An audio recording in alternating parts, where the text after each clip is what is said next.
How terrified must Keir Starmer be of Tommy Robinson to go to such lengths to destroy him?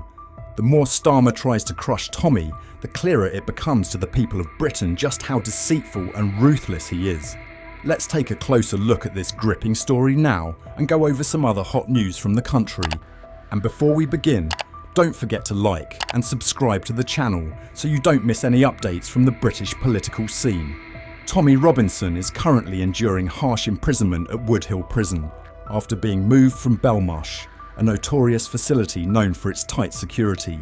This decision came as a shock, with no prior notice or valid reason given, completely contradicting the judge's promise to ensure stable conditions for his detention. This move highlights the crude and unfair intervention of the system, with Keir Starmer's influence clearly at play, someone who has long sought to silence Tommy at any cost. Prior to this, there were talks of transferring Tommy to the main section of Belmarsh, where the most dangerous criminals are held, which would have put him at risk of violent attacks, even life-threatening ones. It seems that this was Starmer's hidden agenda. He's always sided with those in power and sought to suppress dissenting voices. Instead of being moved to a safer area, Tommy was transferred to Woodhill Prison and locked in the punishment block H, reserved for inmates deemed dangerous and in need of special management. But Tommy isn't a criminal. He's simply a civil offender, yet he is treated as if he were a murderer. This is a bitter irony, where the legal system Starmer helped shape fails to distinguish between civil violations and actual criminal offences. Clearly, this injustice wasn't an accident. It's the result of deliberate efforts to undermine and weaken Tommy, punishing him for daring to speak out against powerful forces within society. Such solitary confinement is nothing short of psychological torture, as even basic rights like exercise and social contact are blatantly denied. However, in the midst of this dark period of oppression, a small ray of hope has emerged. Recently, Tommy has been granted outdoor exercise every morning from 8 AM to 11 AM, a seemingly small change that has profound significance for someone like him who values physical fitness and health. This 3-hour window not only helps relieve mental pressure, but also offers a sliver of light in his harsh, confined life. It's a small but important step forward, a moment where Tommy can breathe fresh air, something Starmer and his cronies surely never wanted him to have. In the current political climate, the silence and complicity of politicians is unacceptable. They avoid discussing Tommy's case, partly because they fear confronting the harsh reality of how this legal system is functioning. K.Y. Bach, the new leader of the Conservative Party, was the only one asked to comment on Tommy's situation. But her response was entirely vague, with no clear stance. This shows she's no different from other politicians, lacking courage, indecision, and only interested in protecting her own interests. Bach is too afraid to publicly support Tommy, fearing backlash from the powerful forces behind Starmer and his allies. The entire political system is showing blatant indifference and betrayal of the values they once claimed to uphold: justice and fairness. It's no surprise that mainstream political parties are turning a blind eye to this case. They don't want to face the truth that the current justice system and police forces are rife with double standards. The laws pushed by Starmer and his allies seem designed to protect the interests of the powerful, rather than deliver justice for ordinary people.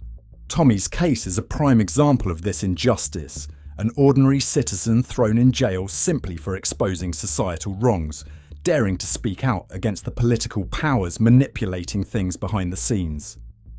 Anyone who has followed Tommy's journey can clearly see this blatant injustice. It serves as a wake-up call about the current state of the legal system.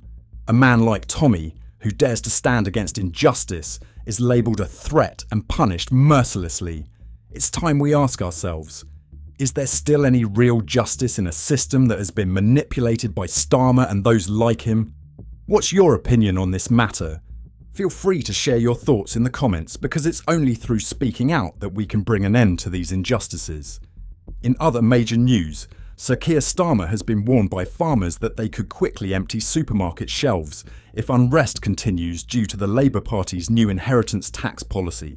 In an interview with Dawn Nessam on a current affairs show, Farmer Joe Hildick sharply criticised Rachel Reeves's budget plan, accusing the Prime Minister of using misleading figures to make decisions.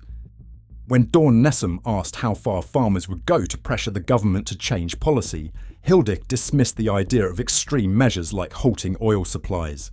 Instead, she emphasised that farmers have the power to seriously disrupt the food supply chain. Hildick declared, "We're not ones to regularly resort to such drastic measures, but if necessary, we can do it." Hildick went on to say, "We could easily clear supermarket shelves in a few days without resorting to extreme actions like stopping sludge processing at water companies. This isn't about being aggressive, it's simply about demonstrating our ability." She also mentioned that an upcoming protest on Tuesday would focus on collecting food for donation to food banks, aiming to gain community support rather than provoke anger. Hildick shared, "Think about the food you consume every day, where it comes from, and whether that supply will be maintained in the future. If this struggle continues, prices will certainly rise." The head of the National Farmers Union, NFU, also commented on the situation, stating that the new inheritance tax policy affecting farms worth over £1 million has left many farmers feeling betrayed. However, he stressed that the NFU does not support food supply disruptions. He told Sky News, "We don't agree with emptying supermarket shelves, but I understand the frustration felt by many farmers who feel they've lost control. They are looking for a way to show that these policy changes will severely impact their lives and livelihoods." He also noted that while the NFU does not encourage such actions, it understands why farmers are feeling angry and disillusioned.